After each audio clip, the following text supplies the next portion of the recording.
Okay, so first of all, thanks to the organizers for giving me the opportunity to present this work. I'm very happy to be here. Anyway, so this is joint work with Gabriela Planas, who's at Unicamp with me in Brazil, even though I'm staying for a year in Lyon. And well, this is about the following model.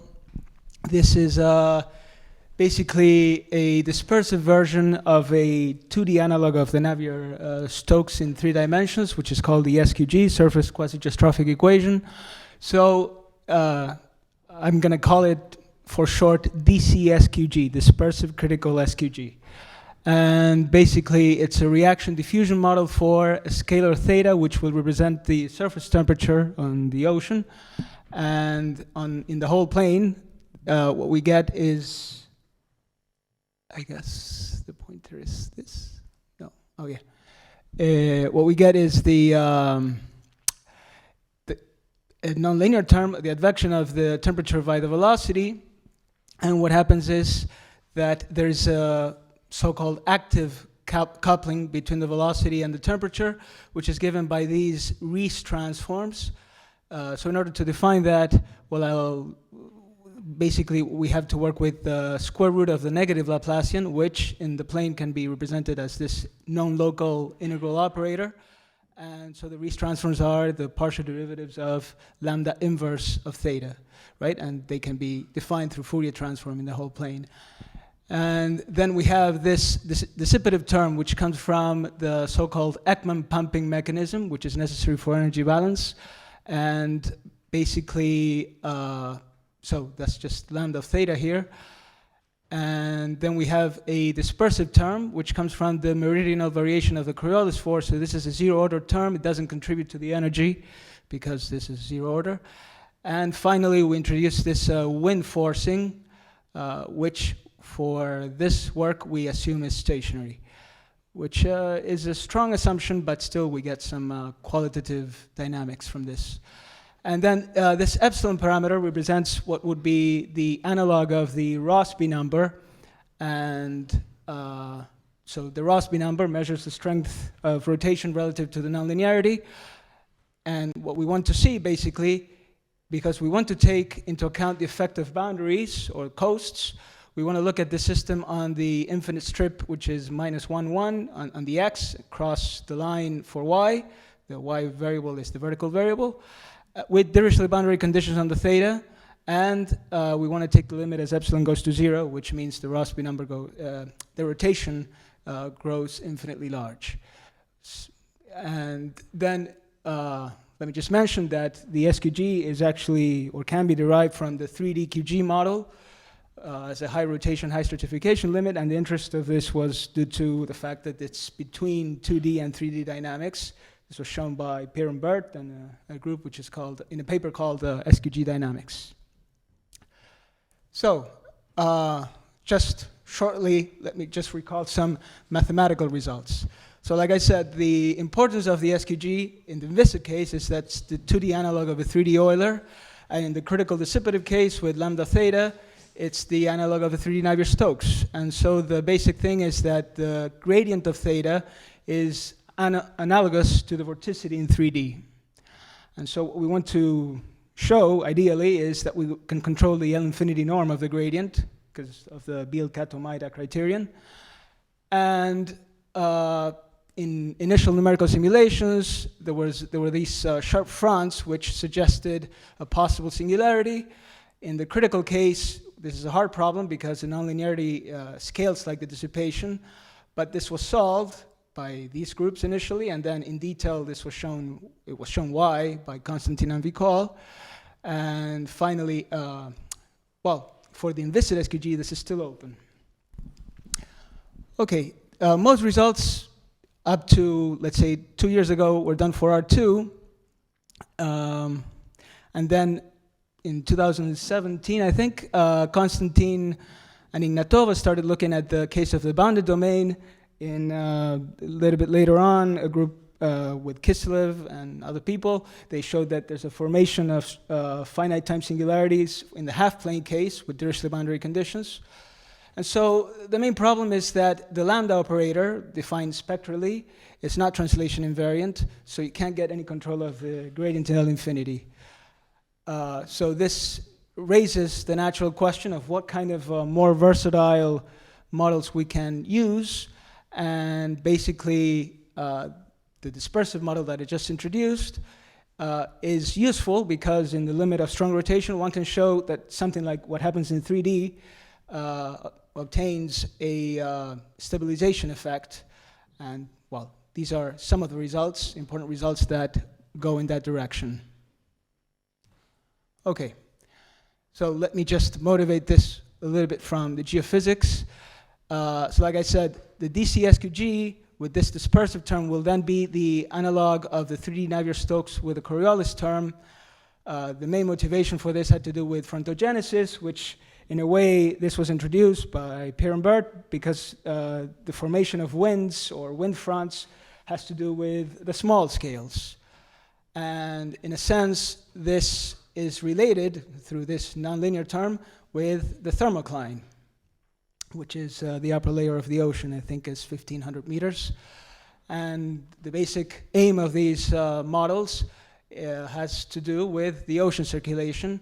And one of the crucial features of these models is that, we're supposed to show that there's a boundary layer which controls the energy dissipation, and in particular, that the boundary currents intensify on the western coasts.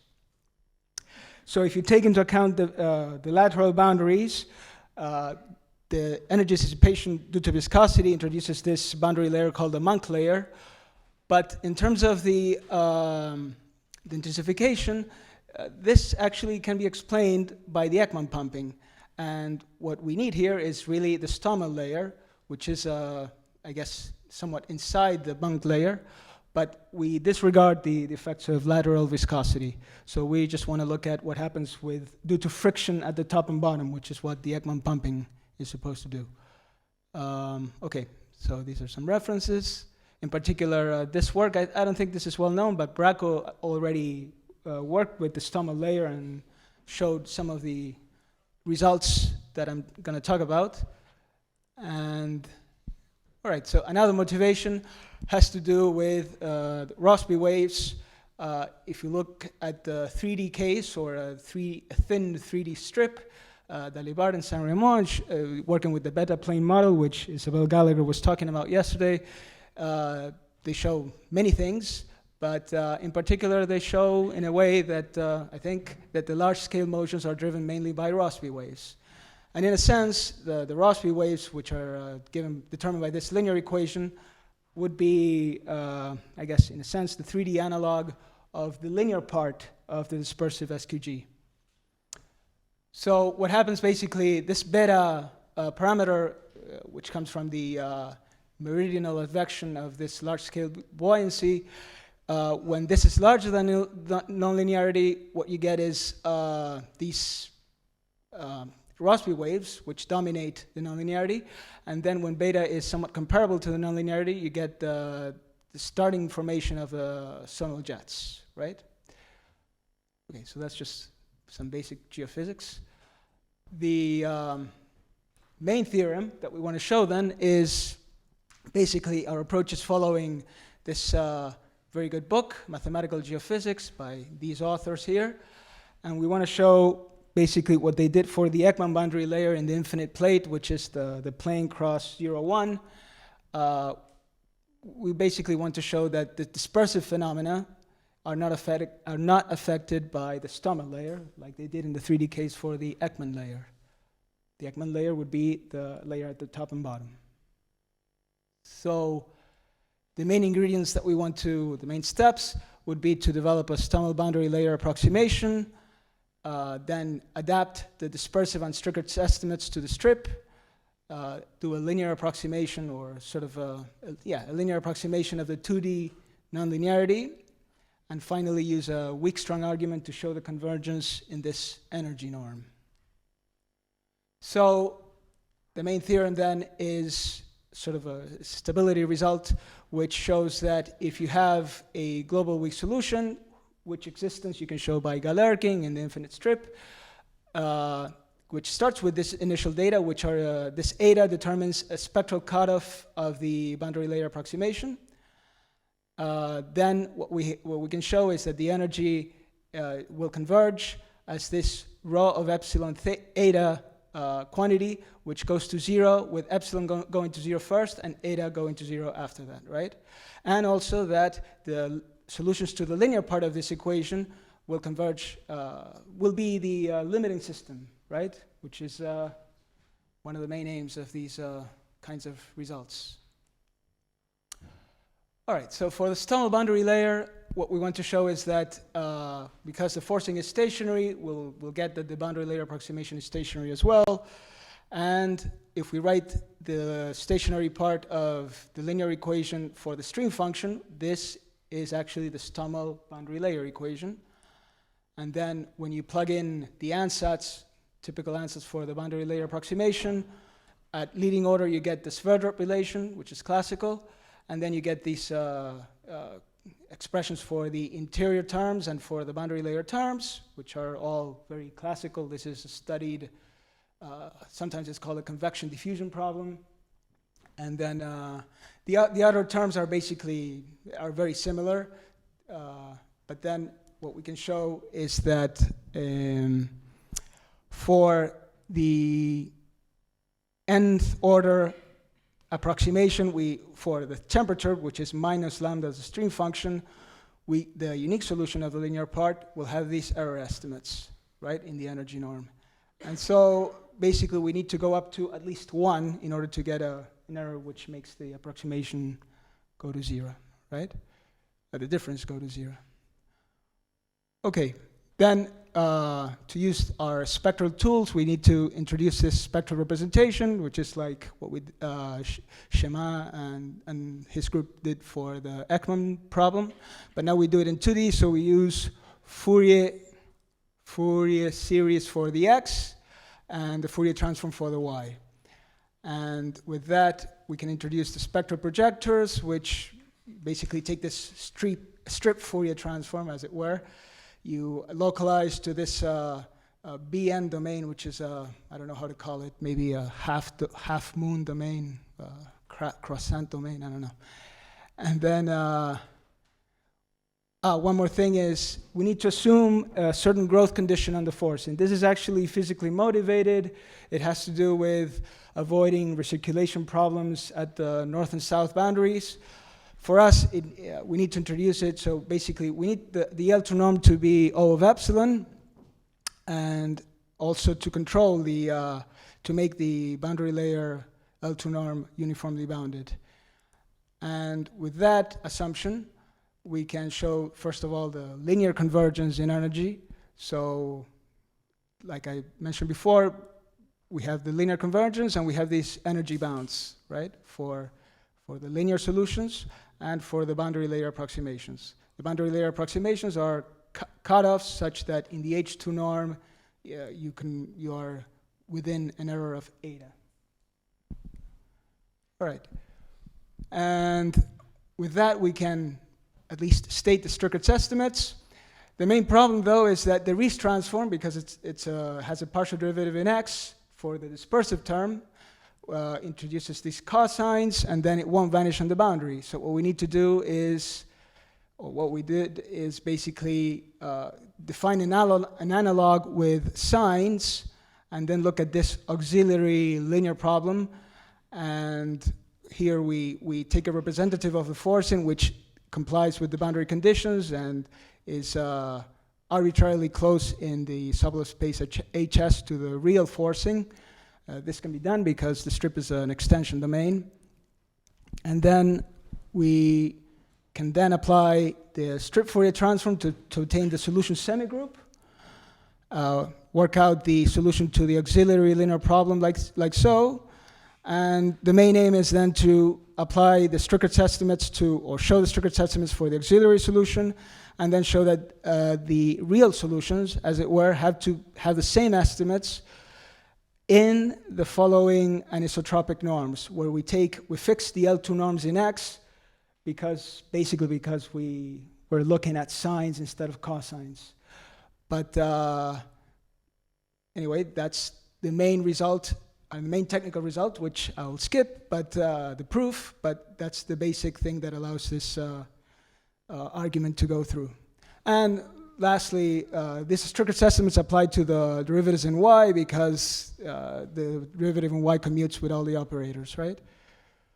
So in particular, we have this epsilon power, which goes to 0 with any q which is bigger than 2, right?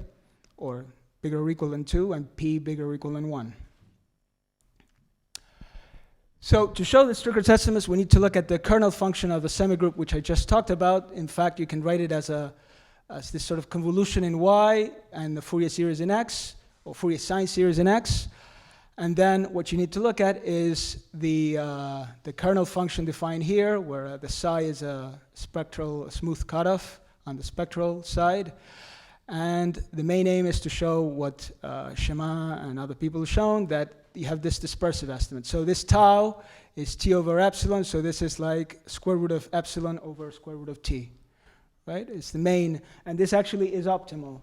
Elgindy and Widmeyer showed that this is optimal. So the main thing that we did is basically, because we're just taking Fourier or we're defining the kernel by Fourier transforming y and forwards and backwards, we don't have to look at the x variable because in the end we'll do a spectral cutoff so we can work with finite sums. And this simplified the proof for us. Canone and his group did a much more difficult proof because they were looking at the two variables at the same time. But I think, we think that this goes through more easily, and in particular for the case of non-stationary phase, we can explicitly control this kernel using the conditions of integration. So I could answer questions about this, but I think I need to keep going. And then let me just mention, I don't know how much time I got. 1 minute, okay. So let me just mention very briefly, we have the following nonlinear estimates. This basically shows that the first one, that we can control the nonlinearity induced by the boundary layer approximation by the nonlinearity induced by the linear solutions coming from it in the L2 norm. And this shows that we can control the nonlinearity induced by the difference of the boundary layer approximation with the weak solution. Or we can control, let's say, the effect of the boundary layer approximation on it. These are really just the analogs of the Ekman layer problem. And finally, the proof of those nonlinear lemmas has similar arguments to this final result. So the main theorem was to show the convergence in energy. The first thing is to use this energy decomposition, which is a 2D analog of the 3D case. For the main first line, you can show that because of the energy estimates of the linear part, the first line is rho of epsilon, eta. And then for the other two terms, the nonlinear terms, the K1 term, you can do the nonlinear lemma 2, which I just mentioned. For the K2 term, which has the nonlinearity induced by the boundary layer, first you can use Young's inequality, and then nonlinear lemma 1 to obtain this estimate. Then you can use Holder basically here in the first line. Then you can pass from L infinity to L2 in X by paying spectral multiplier cost. This is just really Holder's inequality. And finally, the main reason to do that is that then we can use the Strickler's estimates, right, to finally bound this like so. For the gradient, the partial in X, again, using Holder's inequality, you'll get this multiplier out, passing from, the partial X will come out as an n squared factor, and then you can use Strickler's estimates to control that. And finally, the partial in Y, using the Strickler's estimates for partial in Y is controlled, and I think that is basically it. All right, thank you.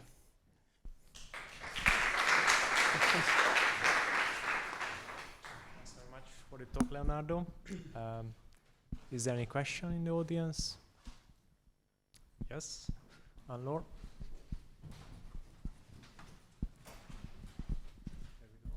So, if I understood correctly, the whole problem is set in a strip, right? How could that be generalized to 2D domains? Because so there is the boundary layer issue, but then you also use quite strongly the spectral decomposition of the operator. Could you hope to have such a decomposition in an arbitrary domain, for instance?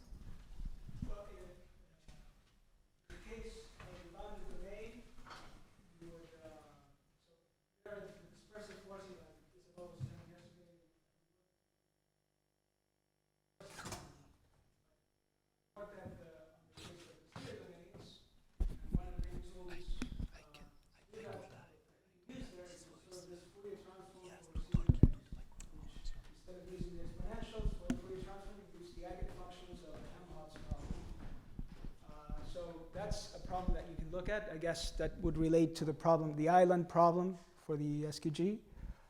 So there you would have dispersive phenomena, but that's an interesting problem, yeah. I would suggest that we move on to the next talk. Thanks very much, Leonardo, Okay. again. Thank you.